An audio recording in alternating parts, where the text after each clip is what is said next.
কচলতাৰী M E স্কুলত অষ্টম শ্ৰেণীৰ ছাত্ৰ ছাত্ৰীৰ বিদায় সভা আৰু সাংস্কৃতিক অনুষ্ঠানৰ সফল সামৰণি।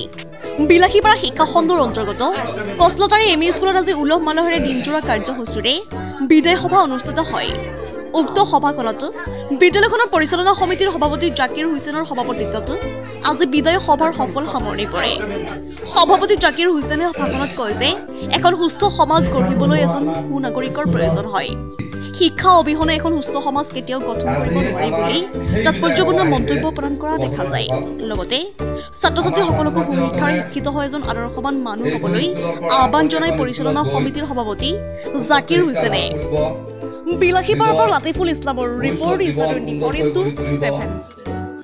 এই কামনাৰে আজি আমি এই বিদায় সভা পাতিছোঁ।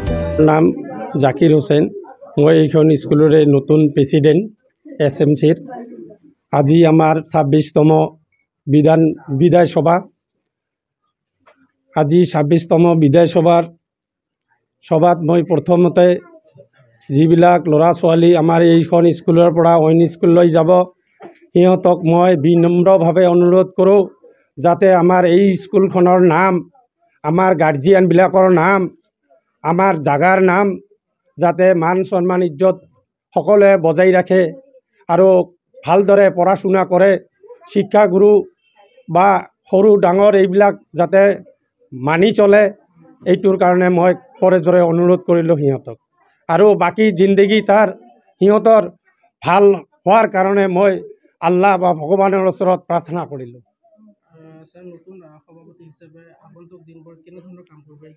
ইনশাআল্লাহ আগন্তুক দিনবিলাকত যিবিলাক কাম আমাৰ ইতিমধ্যে ষ্টাৰ্ট হৈছে, এখন নতুন স্কুল এটা ৰুম পাইছোঁ আৰু আশা কৰি আছোঁ এইবেলিও আমাৰ এটা ৰুম হ'ব। মই আৰু চেষ্টা কৰি আছোঁ মানে বাউণ্ডাৰী ৱাল ধৰাৰ কাৰণে বহুত যোজা কৰি আছোঁ। আৰু মোৰ কাৰ্যকালত মই যিমানখিনি পাৰোঁ সেইখিনি কৰাৰ কাৰণে মই চেষ্টা কৰিম।